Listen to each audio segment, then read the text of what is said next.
बनावटी दीवाना, ये भी समझो। पाचा आला हजरत की चौखट पर और काहे मौलाना 10 रुपया दे दो, नहीं तो तुम्हारी हवेली पलट दूंगा। क्या बताया? हवेली पलट दूंगा।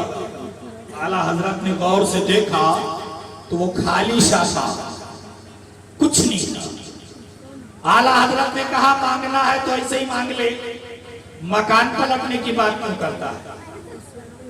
जानते हो, अंदर से आला हजरत की वालिदे मोहतरमा ने कहा बेटा दीवानों के मुंह नहीं लगते, 10 रुपया दे दो।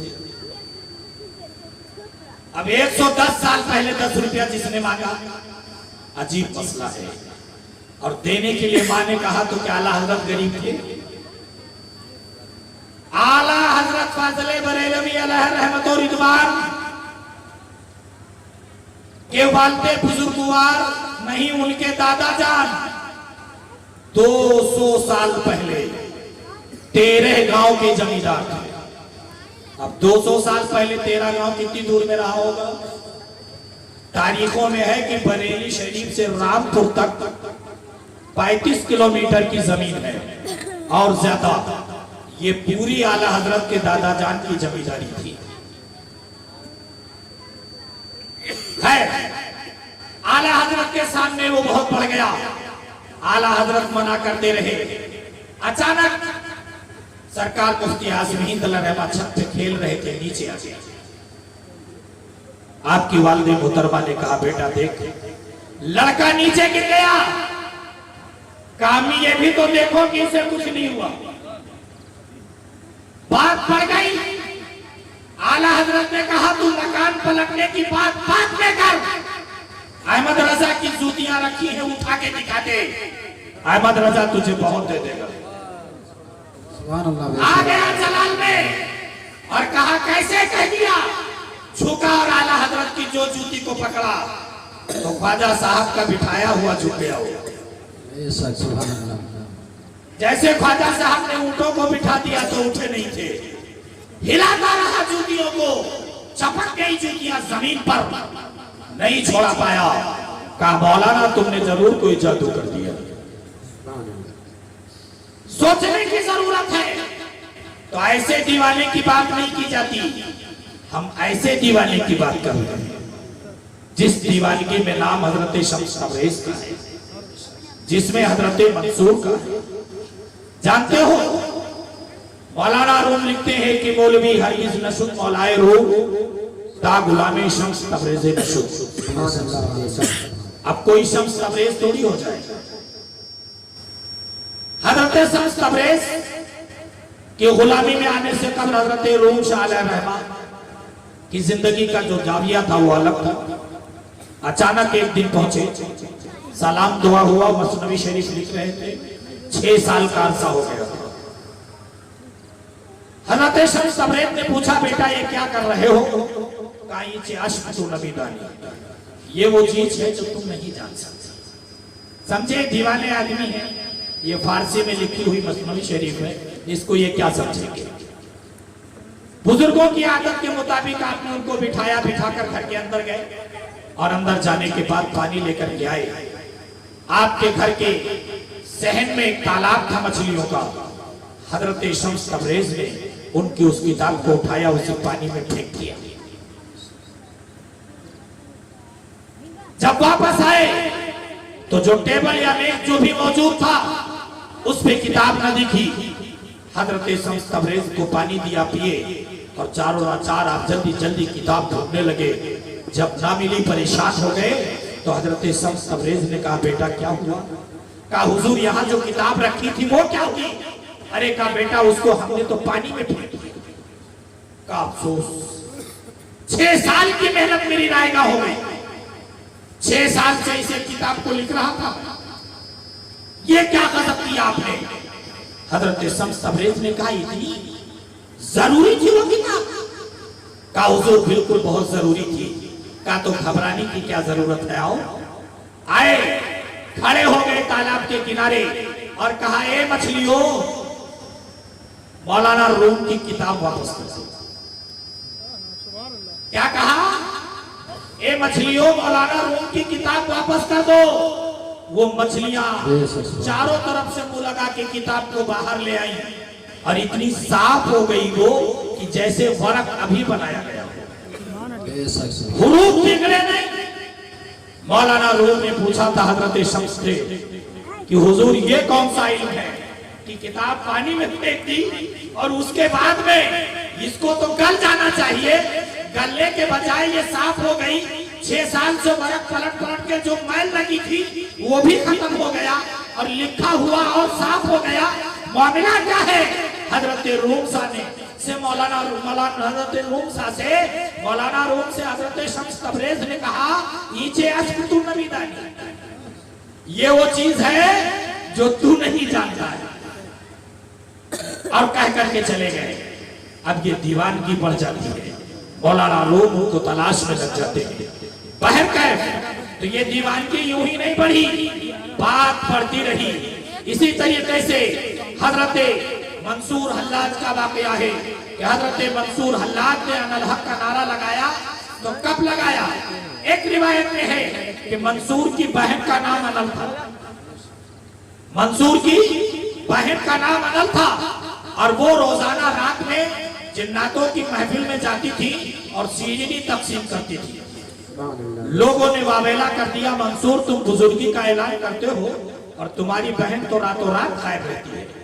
हजरत मंसूर से रहा न गया, गए और जाने के बाद अपनी बहन का रात में पीछा किया। जब पहुंचे वहां तो तारीख बताती है कि हजरत मंसूर एक झाड़ में छुप करके बैठ गए। अब उनकी बहन महफिल में बैठी रही, महफिल तक हुई, सीढ़ी तकसीम किया और जब तकसीम किया तो एक हिस्सा बच गया। हजरत अनल को उनकी बहन जो थी उनको बड़ा वो हुआ कि शीरीनी मैंने तकसीम किया, कभी कम ज्यादा नहीं हुआ, आखिर आज एक हिस्सा बचा क्यों? तो शाह जिन्नात ने कहा, सोचने की जरूरत नहीं है, इस झाड़ी के आड़ में एक शख्स बैठा हुआ है, ये उसका हिस्सा है जो बच गया। लाया, अपनी बहन ने भाई को शीरीनी दे दिया। अब जब ये खत्म हुआ तो हजरत अनल इतनी बुजुर्ग और वलिया थी कि आसमान से खाने नेमत आता था उसे वो खाया करती थी। अब जब उसको खाने की बारी आई तो खाती रही, मंसूर से रहा ना गया, कहा बहन मुझे भी दे दे। कहा ये आपको बर्दाश्त नहीं होगा। कहा नहीं मुझे दे दो। इसी चारों नाचार में तारीख में है कि एक लुकमा 40 लुकमे हजरत अनल खाती थी तो बिल्कुल होश में रहती थी, लेकिन एक लुकमा हजरत मंसूर ने खा लिया तो अपने होश से भागता हो गए और दीदारी इलाही होने के साथ अपने कपड़े फाड़ लिए और अनल हक का नारा लगा दिया। अल्लाह बेशक। अब उलमा ने जाहिर पे फतवा लगा दिया कि रब के सिवा कोई हक नहीं है और इन्होंने अनल हक का नारा लगाया है तो इनके ऊपर इतने पत्थर बरसाए जाए कि इनकी रूह परवास कर जाए।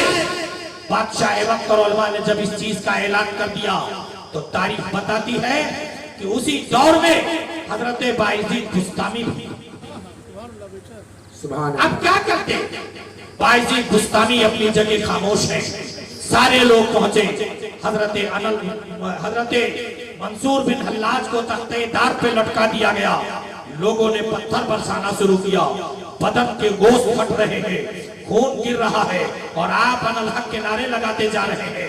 लेकिन हजरत बायजीद बुस्तामी ने कहा कि मैं तो बाहोश हूँ, अगर मैंने पत्थर न मारा तो मैं तो कयामत में मुजरिम हो जाऊंगा, और अगर पत्थर मारा तो ये रब का वली कामिल है, मैं क्या करूँ?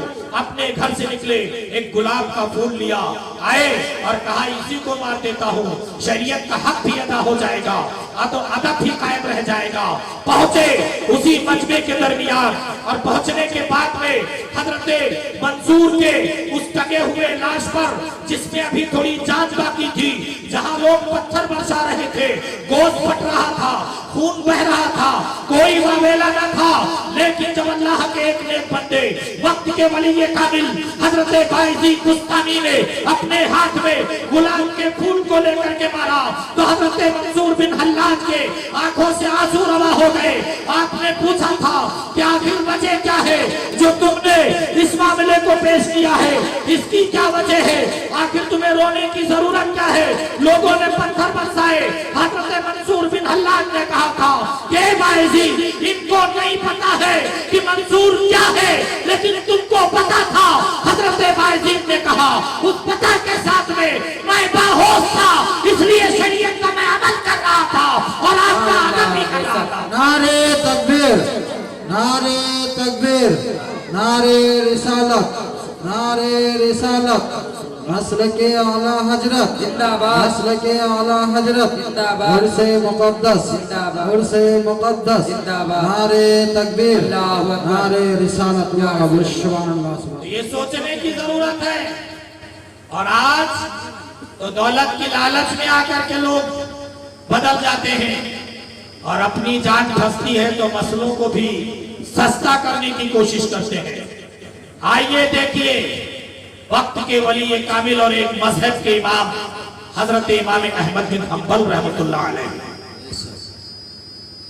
जब लोगों ने उनके दौर में कुरान को मखलूक कह दिया और आपने इसके खिलाफ फतवा दिया कि कुरान अल्लाह की किताब है, मखलूक नहीं है, तो उस दौर के लाइल्म लोगों ने हजरत इमाम अहमद बिन हंबल को फांसी पे चढ़ाने का वादा कर लिया। कोड़े बरसाने की बात हो गई। कई लाख लोग आपके अकीदतमंद थे। एक शागिर्द आपका आया और आपने कहा हुजूर, दीन का एक मसला यह भी है कि जान बचाने के लिए झूठ बोल सकते हैं, तो आप अपनी जान बचा लें और इस वक्त कह दें कि कुरान अल्लाह की मखलूक है। लेकिन यह मसला किसके लिए है? यह हम जैसे कमजोर ईमान वालों के लिए।